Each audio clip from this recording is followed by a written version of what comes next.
Edward gets slapped by Marco off-cam. Maymay explains why she suddenly burst into tears. Pinoy Big Brother Lucky 7 big winner Maymay Entrata is officially launched as a movie actress together with Love team partner Edward Barber in the movie Loving In Tandem. The movie, which is helmed by newbie director Giselle Andres, also includes Kisses Delavin and Marco Gallo as second lead to the MayWard Love team. During the September 8 digital conference for the film, Maymay admitted that she felt emotional after she finished her dubbing. She gushed, "I can only say that I am very much from people I cannot imagine that Lord will bless me very much because it's still a dream, it's still a dream. After dubbing, I'm sure everyone. I have a movie. That's it. But now, it does not matter if it's a pressure, because we all know this movie and we open all the comments especially to our co-actors and especially to veteran actors, we want to hear their comments. But in this movie, you know the feeling that because you did your best, you know that it will be a good result because it's not just a bad thing but because of the good team that's formed."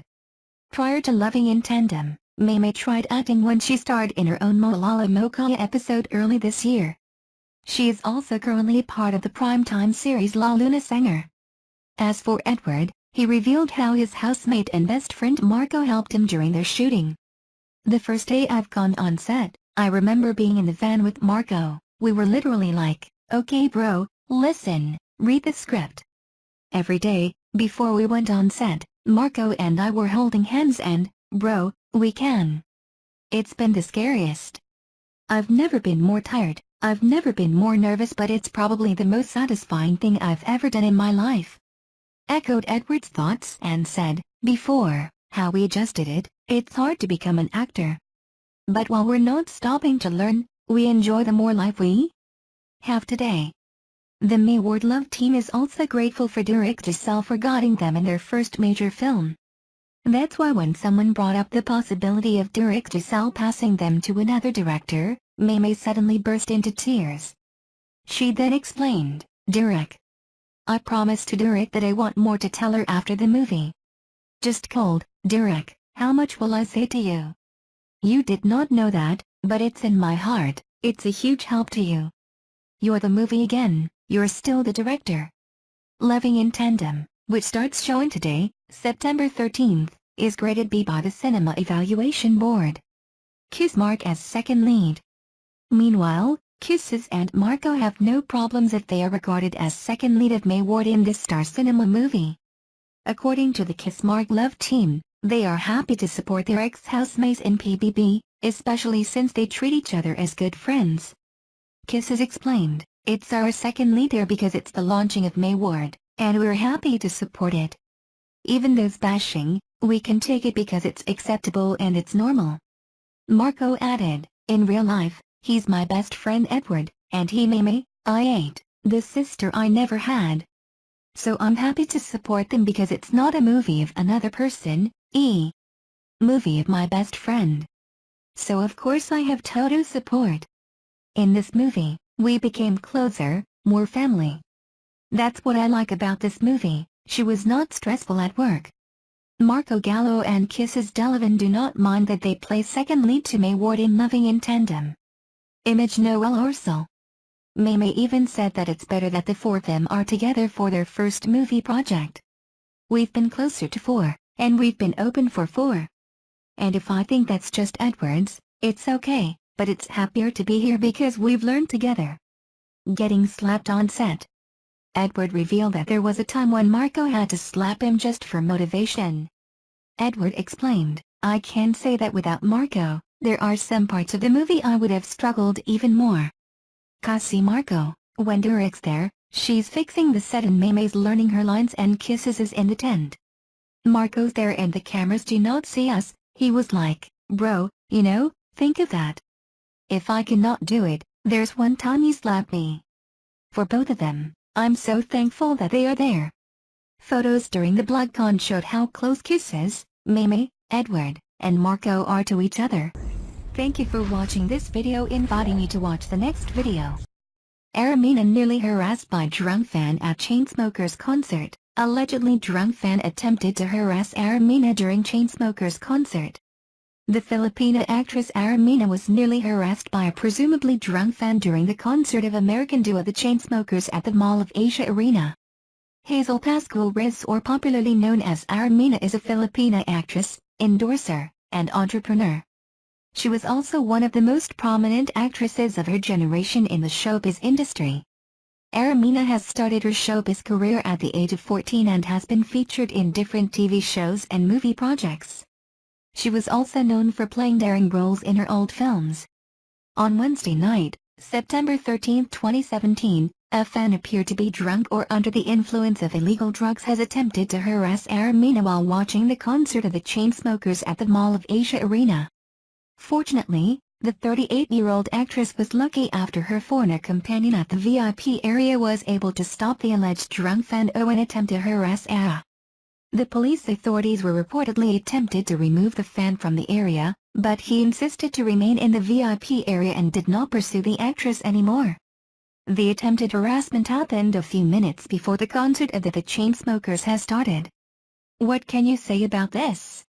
Just feel free to leave your comments and reactions for this article.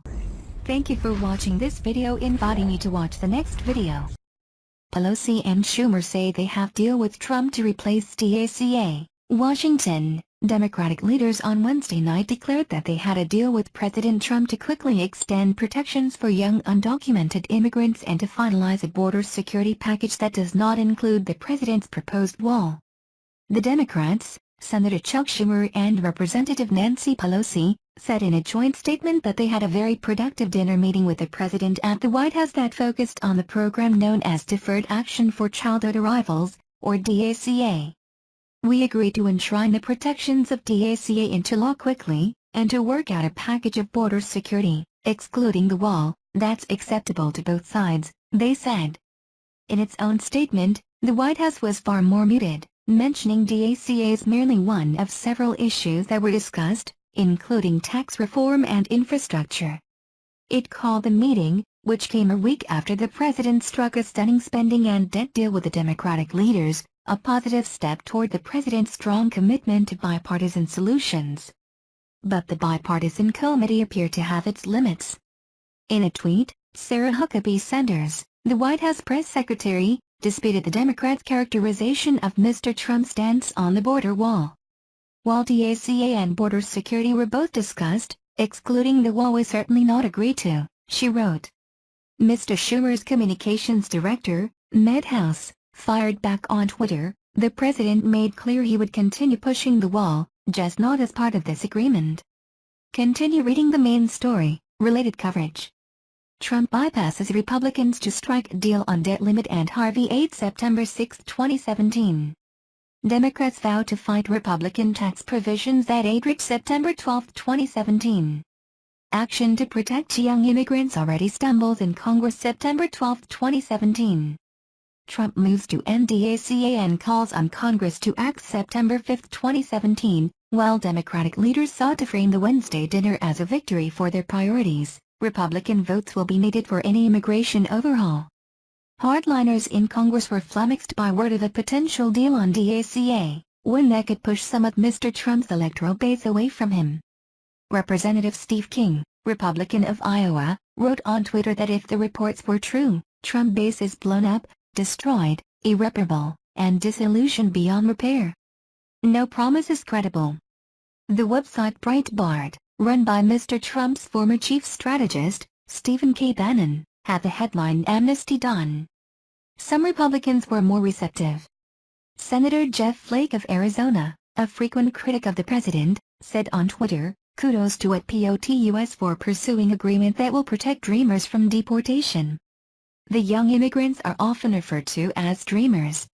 The dinner was a follow-up to a meeting that Mr. Schumer and Ms. Pelosi had with the president in the Oval Office last week, during which Mr. Trump agreed to the Democrats' proposal for a vote on a debt ceiling increase and a government funding measure that also included a Hurricane Harvey aid package.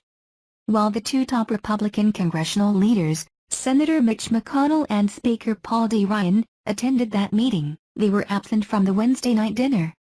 A total of 11 people were seated at the table in the Blue Room of the White House on Wednesday night, with the first 30 minutes of the meeting focused on China trade issues, according to one person briefed on the dinner. The meal served was Chinese food, an intentional nod to China trade, on which Mr. Trump and Mr. Schumer hold their closest views.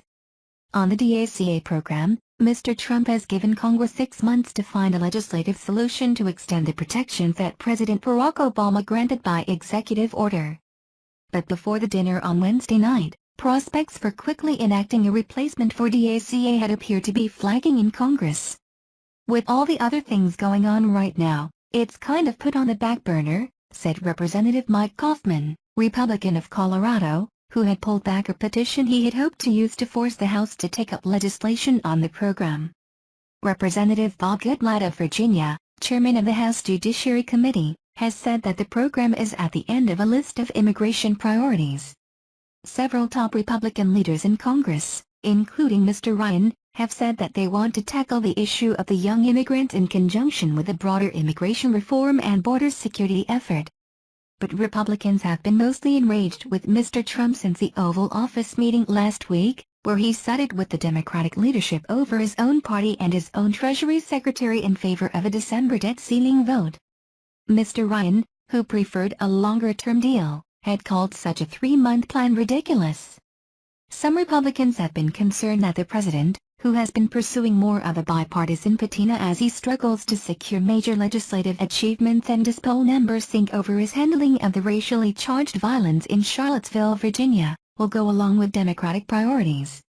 A White House aide insisted that Mr. Trump had always left open the possibility of passing a DACA fix without funding for a border wall, and insisted that he had not moved away from the wall as a priority. During the Wednesday dinner, it was John F. Kelly, Mr. Trump's chief of staff, who made the more detailed case for the wall, according to a person briefed on the discussion. The wall was a key campaign pledge by Mr. Trump, but Democrats are vehemently against it. Mr. Trump recently began to wind down DACA, which has provided protection from deportation for roughly 800,000 young undocumented immigrants. But he has been torn about it. The president has sent conflicting signals about his intentions regarding the program, saying he would end it but urging Congress to come up with a legislative solution during the 6-month wind-down period. But he has also told people he would revisit the issue after the 6-month period if Congress did not act. That would be a difficult task, since his own Attorney General, Jeff Sessions, has declared DACA unconstitutional and an overreach of authority. It is not clear what mechanism Mr. Trump thinks he might have to put the program back in place through the executive branch. At the White House earlier on Wednesday, Mr. Trump's anti-immigration national policy advisor, Stephen Miller, told people that the administration would never allow a version of the replacement legislation, known as the DREAM Act, to pass. Mr. Trump's zigzagging statements on the program, and his drift back toward preserving it, came after days of deeply negative news media coverage over his decision to end the program. Mr. Trump, who pays close attention to the headlines, told advisors he was bothered by the seemingly endless bad press over DACA. During the campaign, Mr. Trump promised to end DACA. But in April, he indicated that people covered under the program had nothing to fear from his administration. However, several states, led by Texas, threatened a lawsuit, which Mr. Sessions used to nudge the president toward a decision. While Mr. Schumer and Ms. Pelosi were celebrating their apparent agreement with Mr. Trump on the Dreamers and border security, the president himself had nothing to say about the dinner on his favorite communication platform. Instead, Mr. Trump renewed his attacks on Hillary Clinton, who was back in the news this week promoting her campaign memoir, What Happened? Crooked Hillary Clinton blames everybody, and everything, but herself for her election loss, he tweeted around 11 p.m. as cable news channels and news websites blared the news of his dinner with the Democratic leaders. She lost the debates and lost her direction. Minutes later, he followed up with another Clinton broadside, the deplorables came back to haunt Hillary. They expressed their feelings loud and clear. She spent big money but, in the end, had no game.